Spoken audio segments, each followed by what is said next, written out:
yang baru mau bergabung di perkuliahan pada malam ini?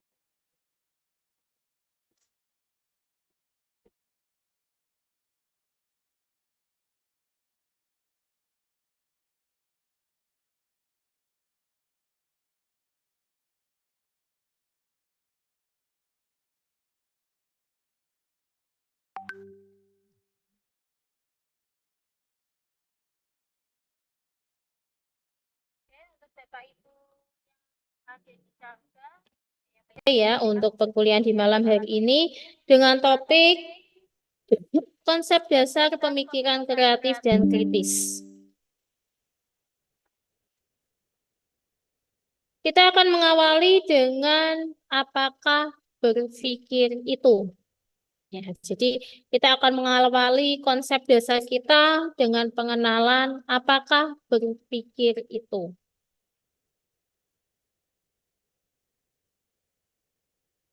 Jadi di sini pengertian berpikir kita akan lihat terlebih dahulu. Berpikir itu merupakan suatu manipulasi mental terhadap input dari panca indera untuk merumuskan pikiran, memberikan alasan atau penilaian. Ya, jadi konsep ini dikemukakan oleh seorang tokoh yang bernama Bayer pada tahun 1984. Jadi di sini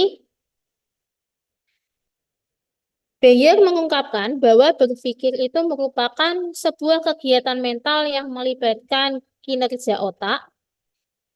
Bisa juga dalam bentuk ketika kita berbicara dalam hati, atau merupakan suatu kegiatan pemrosesan informasi untuk mencari hubungan antara dua objek atau lebih. Jadi bisa dikatakan bahwa untuk berpikir itu merupakan kegiatan sehari-hari, ya, atau kegiatan yang pasti kita lakukan dalam kehidupan kita sehari-hari. Ya, mulai dari kita bangun tidur sampai kita tidur lagi pun, ya itu kita tidak lepas dari yang namanya kegiatan berpikir.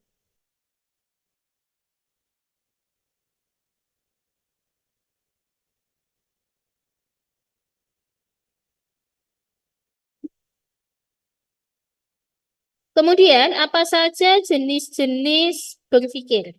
Ya, jadi kegiatan berpikir itu apa saja? Jadi yang pertama itu adalah berpikir konvergen. Nah, apa itu berpikir konvergen? Berpikir konvergen itu merupakan kegiatan berpikir di mana kita berorientasi pada satu jawaban yang baik atau benar. Contohnya ketika kita mengerjakan soal ujian. Kita dituntut untuk memilih jawaban yang baik atau benar. Ya. Jadi di sini ketika kita berpikir konvergen, kita berpikir untuk memberikan jawaban yang tepat atas satu pertanyaan atau permasalahan. Ya, di mana kita tahu ya bahwa kebenaran itu hanya ada satu. Ya, yang logis, yang detail, yang teratur, yang linier. Nah, kemudian selanjutnya ada yang dinamakan berpikir kritis. Nah, kalau di sini berpikir kritis, bedanya dengan berpikir konvergen. Kalau konvergen itu kita hanya berpusat pada mencari kebenaran dari suatu jawaban. Mana jawaban yang benar atau yang baik. Tapi kalau berpikir kritis, ya, itu serupa dengan berpikir konvergen. Ya, kita berfokus pada satu solusi yang benar. Ya. Akan tetapi di sini ada penggabungan unsur kreativitas, rasa ingin tahu, ya, kemudian ketika kita berdiskusi untuk memecahkan suatu masalah, ya, mengambil keputusan, itu sudah melibatkan pemikiran yang kompleks daripada berpikir konvergen, yaitu berpikir secara kritis.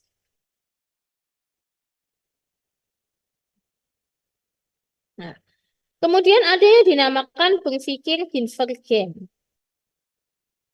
Nah, bedanya apa? Kalau divergen, itu proses berpikirnya berorientasi pada penemuan jawaban atau mencari beberapa kemungkinan penyelesaian. Ya, jadi di sini berpikir secara divergen menghasilkan solusi yang bervariasi, acak, ya, holistik, intuitif. Nah, kemudian ada yang dinamakan berpikir kreatif. Nah, kalau kreatif itu kita akan mencoba pola pikir kita untuk menciptakan sesuatu yang baru. Jadi kalau kritis itu kita tadi menggabungkan rasa ingin tahu, kita menggabungkan ketika kita berdiskusi, ya, kita menggabungkan dengan kreativitas, ya. Tapi kalau berpikir kreatif, nah, kita berusaha menciptakan sesuatu yang baru atau yang inovatif. Atau sebelumnya sudah ada, kita kemudian berinovasi, kita berpikir untuk membuat sesuatu yang lebih baik, itu adalah konsep dari berpikir kreatif. Nah, kemudian yang kelima itu ada berpikir lateral. Ya, berpikir lateral itu apa? Jadi di sini berpikir lateral pada prinsipnya adalah melihat masalah dari sudut pandang yang lain. Ya. Jadi ketika kita berpikir lateral itu kita berusaha memposisikan diri kita itu dari sudut pandang pihak yang lain, bukan hanya sudut pandang kita sendiri, tapi kita berusaha memposisikan diri kita itu sebagai orang lain. Oh, kira-kira kalau saya itu jadi dia, ya, sudut pandang saya itu seperti apa? Ya, sehingga kita punya sudut pandang atau pola pikir yang baru. Itu yang dinamakan berpikir lateral.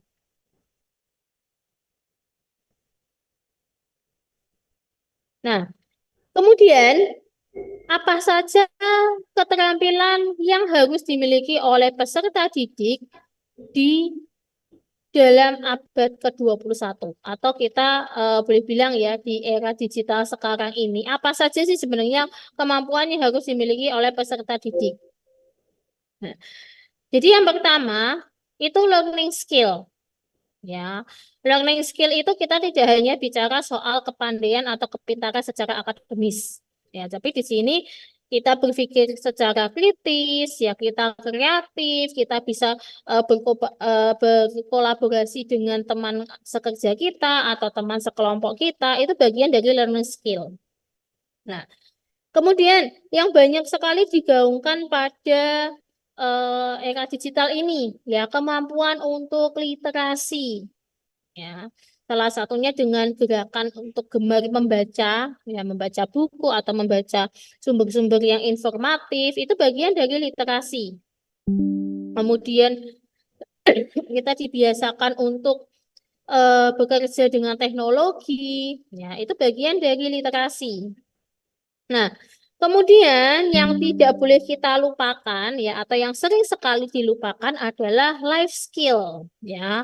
Life skill itu singkatnya itu bagaimana kita itu sebagai manusia punya kemampuan untuk bertahan hidup, untuk bersosialisasi ya, untuk berusaha, untuk bergerak, untuk bekerja, ya itu adalah bagian dari life skill.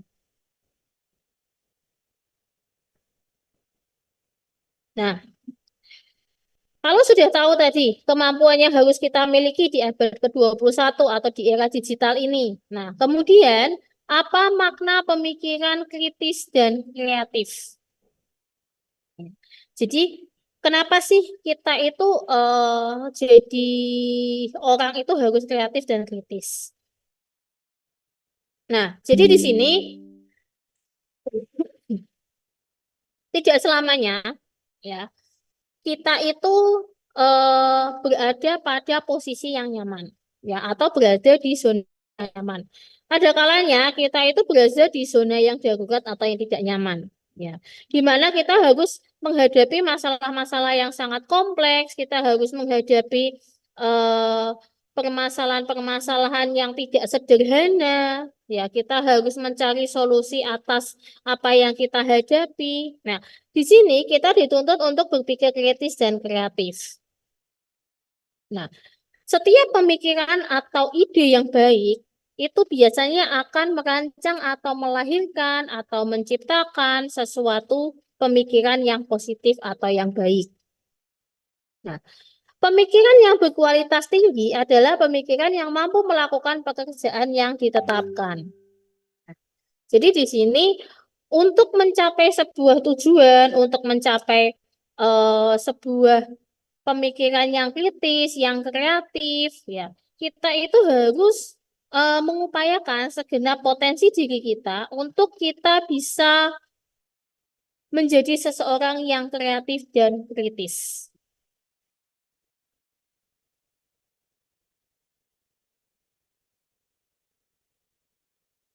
Nah, jadi di sini kurang lebihnya ya, kalau dibilang berpikir secara kritis, itu adalah kita berpikir untuk mengidentifikasi kekuatan dan kelemahan.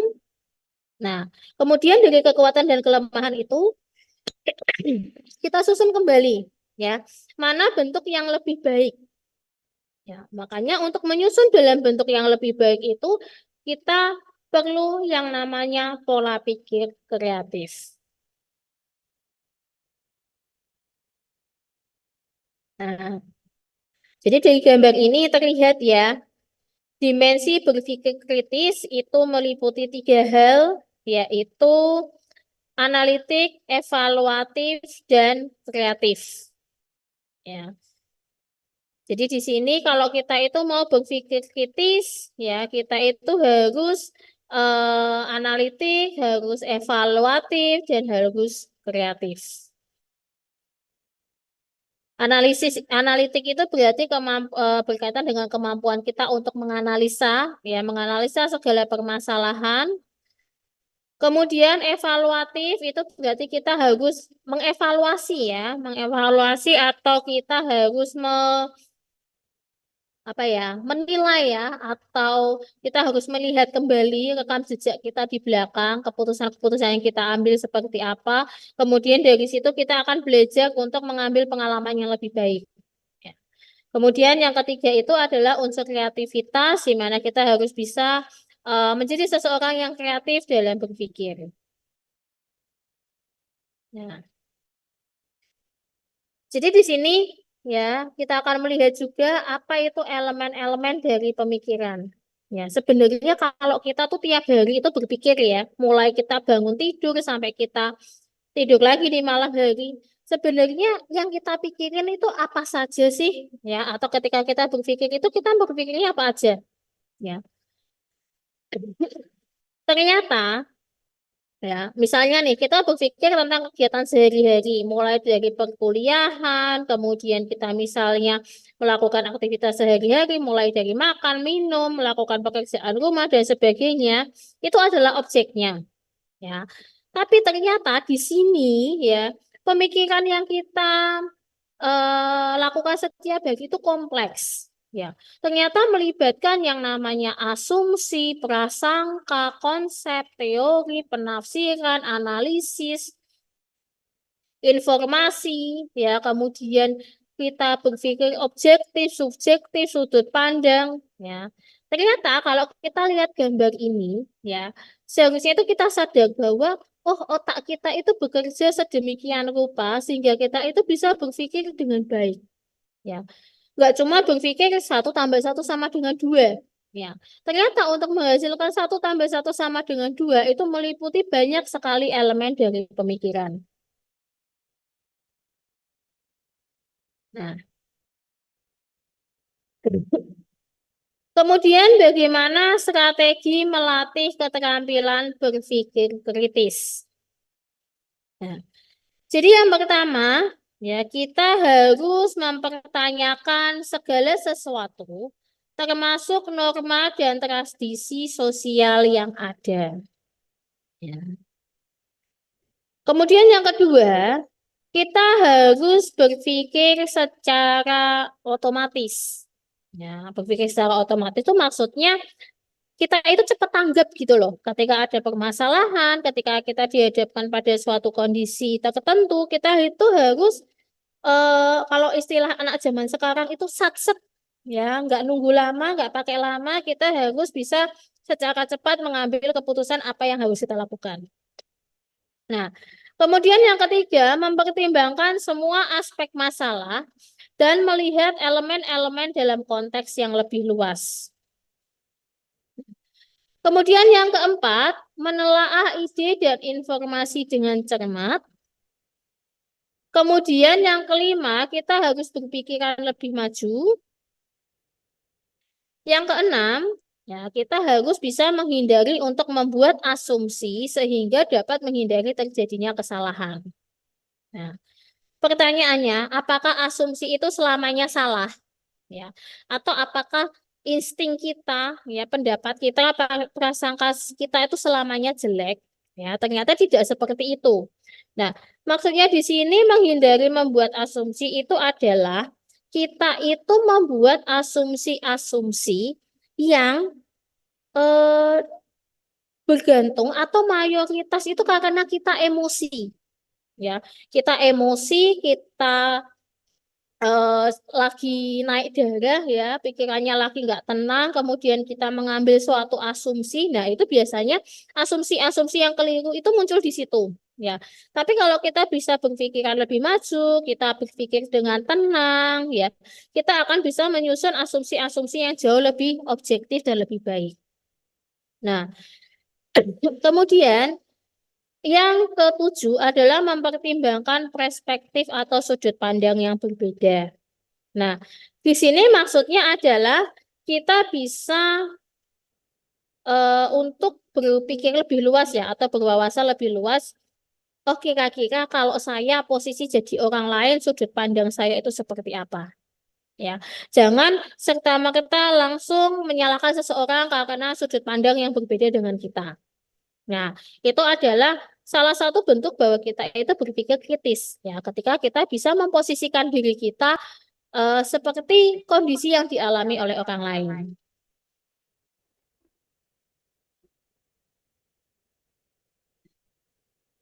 Kemudian ada tiga cara untuk meningkatkan keterampilan berpikir kritis.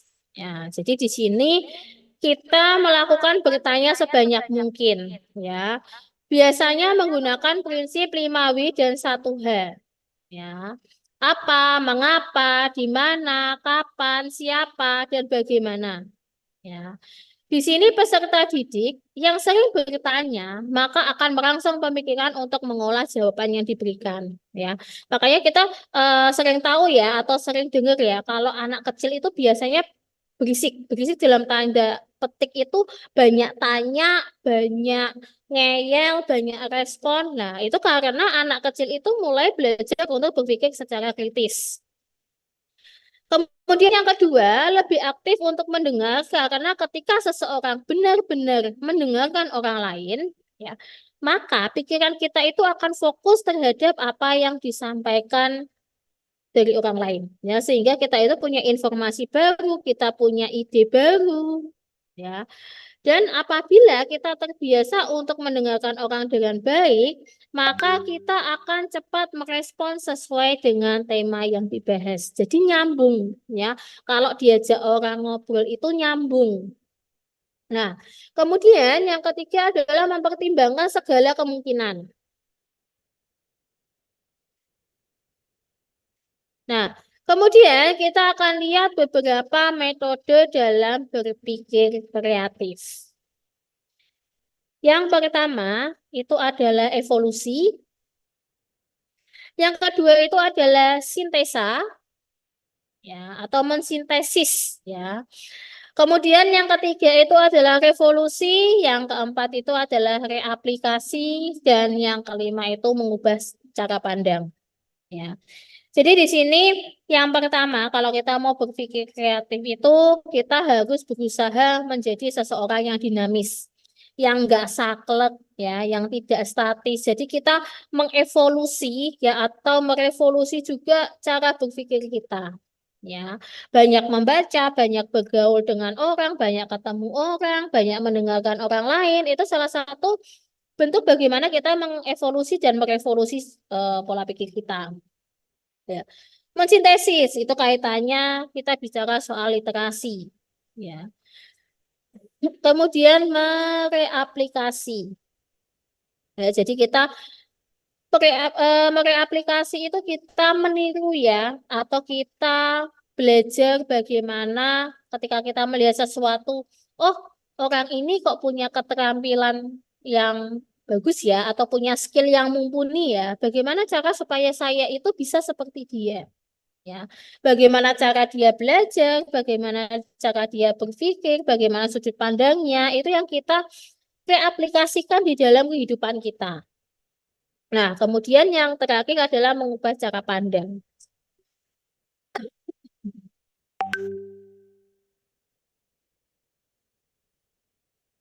Nah, kemudian bagaimana cara memunculkan gagasan kreatif?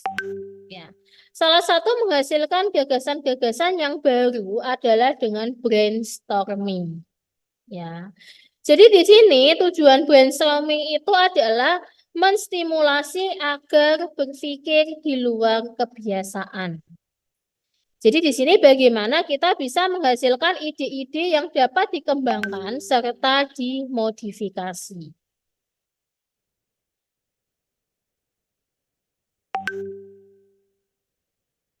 Kemudian, apa saja penghalang untuk kita berpikir kreatif? Ya, jadi apa saja sih yang menghalangi kita itu berpikir kreatif? Ya, yang pertama adalah tadi seperti yang saya jelaskan di awal, ya, kita itu nggak mau mengubah sudut pandang. Ya, kalau orang Jawa itu bilangnya itu saklek. Ya, jadi tidak mau diberikan kritik, tidak mau dikasih masukan, tidak mau dikasih saran, pokoknya saya selalu benar. Nah, itu menjadi penghalang kita untuk berpikir secara kreatif. Yang kedua, enggan menerima perubahan. Ya, jadi kita itu jadi manusia itu tidak mau menerima perubahan, ya tidak bisa menerima perubahan, ya menolak adanya perubahan, menganggap bahwa diri kita itu sudah cukup lah sampai di sini itu sudah cukup ya, sudah modern sekali, kita tidak bisa beradaptasi. Nah, itu adalah poin yang kedua. Kemudian yang ketiga itu merasa tidak berdaya. Ya, jadi ibaratnya itu kita itu jadi manusia itu pasrah, ya. Daya juangnya itu rendah, ya. Ibaratnya itu nerimo, ya. Nerimonya itu terlalu nerimo sampai kita itu tidak punya daya juang, ya. Maksudnya seperti itu.